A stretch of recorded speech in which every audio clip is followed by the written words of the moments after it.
Hi, my name is Emma, and in honor of my first year of Booktube, I am bringing back my most favorite video I've ever made, my most favorite thing I've ever done here on Booktube, and that is A Little Less Lonely tag, which is a tag I created last year.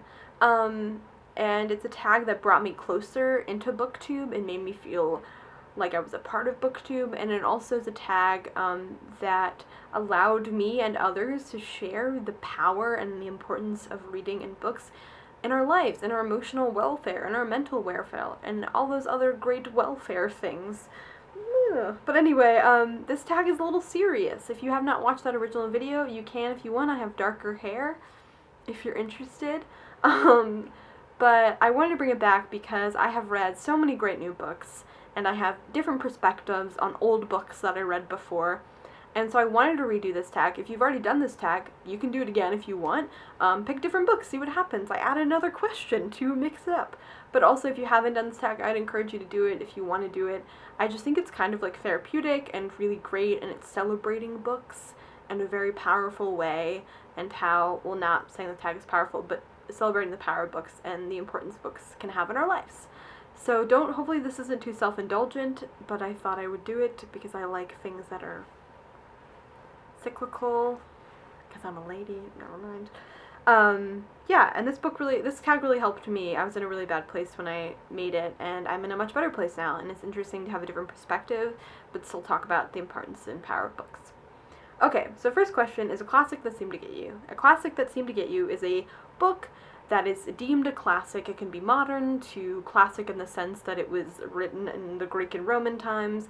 It's basically a classic or a character in a classic that was very powerful to you, really spoke to you, that through the hundreds of years or the decades found a way into your heart and your soul. So unsurprisingly, I chose Anne from Anne of Green Gables. I love this book. I love it hardcore. I read it in this early summer, and Anne's wit and optimism, or her bright eyes and way of imagining the world as a beautiful place, I found that to be so impactful and something that I needed to remember. I needed to remember that you can look in the world with rose-colored glasses. You can still be a realist, because she can still like understand realism, but sometimes it's okay to see the beauty in the world and the beauty in other people. This book is just incredibly important. The relationships and Anne's ability to do friendship right, I found incredibly powerful. I love Anne. I love this book. It really got me. It got me especially as a child, and it really affected me. I was quite a lot like Anne as a child, and I lost that somewhere along the way, along the way, like we do when we grow up. Next is a surprise. A book that surprised you with how much it affected you. I'm picking The Casual Vacancy by J.K. Rowling. I did not expect The Casual Vacancy to affect me, but it did. I read it in January. It was the first book I read this year, and it was a book that was incredibly powerful. It's not anything specific that I can say that the book did that was powerful. It was really the book in general I found very impactful. I was very emotionally involved, and I was in such a book hangover after I read it. I found the treatment of characters, the complexity of characters, how much I cared about the characters to be amazing. Sometimes in ensemble books, if you will, I won't care about every character, but I did. Even the characters I hated, I cared about them. I wanted to know what would happen to them. It was incredibly impactful and allowed me to think more complexly, which is just fantastic. Next, a surprise. A book that surprised... Oh, I already did that one. A book you read at just the right time. So I can't find The Magicians, because I know what happened. I loaned it to my boyfriend.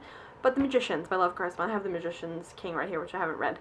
I read The Magicians when I was a sophomore in high school, and I wasn't really a huge reader of adult books, and I picked it up, and it affected me so deeply. The book talked about these sort of existential issues, but also talked about it in a way that was fun and magical. And it was a real awakening for me, and an awakening that the world is more than what I thought it was. It's more than I imagine it to be, even though, there's no such thing as Narnia, although we all hope, or Hogwarts, although we all hope. But this book was just incredibly powerful, and it left me in such a book haze. I would walk around my school with just like glazed over eyes, just thinking about this book. And it was an important awakening for me as a reader, and I read it at a good time. I was 15. It was a good time to read The Magicians. And Love Grossman, I met him. Coolest guy. So nice. Next, a book that inspires you. So this is just a book that inspires you. So I chose two different ones. One is a book that I still haven't finished, but I just count myself as finishing it because I'm almost done. And that is My Life in France by Julia Child. This is Julia Child's memoir when she lived in France. I find it incredibly inspiring to see this woman who became a chef when she was in her 40s, who really made a life for herself, who wasn't afraid to be different, who wasn't afraid to smash gender stereotypes in the misogynistic masculine world of cooking. Not cooking, of being a chef. I can't think of the word, but I love this book and I find it incredibly inspiring. And also The Bone Clocks by David Mitchell, and I just read that and I found the writing in that book to be really inspiring, and the way he wrote to be incredibly inspiring as a writer. I'm a writer, but whatever, I found that incredibly inspiring. Next is a book that calms you. Okay, so I chose If Walls Could Talk by Lucy Worsley. I find this book to be, I've been reading it forever because I find it very calming. I love reading history and microhistory, and I just find thinking about the past to be just kind of a calming experience. I'm like, I am more than me. This is me as a person. It's not it. We have these thousands of years of, like, before us, and all these things that have happened before that, and I find that really calming. Some people think that's really overwhelming, but I find a sense of calm. And then finally, I'm adding a book that brings on the nostalgia. A book that when you read it, you're taken back to a place in your life that was important, or reading it was important. It's just a book that brings upon those feelings, and in a good way. Maybe a little sad is tinged in that, because nostalgia normally has a little bit of a sad connotation. But I chose The Agency by Y.S. Lee. I read this when I was 14, and I remember sitting in the library devouring this book and being like, wow, reading is flipping great. So I'm going to tag a bunch of people. I'm going to tag Ileana from Virginia Woolf, Raylene from Padfoot and Prongs 07, Max from Well Done Books. I'm going to tag Holly. I can't remember if she did this tag last year, but I'm tagging her again. I tag, so many people. I tag other people, the words Brie from Brie May. I tag, I can't even think of everyone. I'll add it all. Brock from Let's Reads. I'll link everyone below. Anyway, I hope you enjoyed this. Yay for being 1 year on Booktube. It has been a really fantastic year. Bye.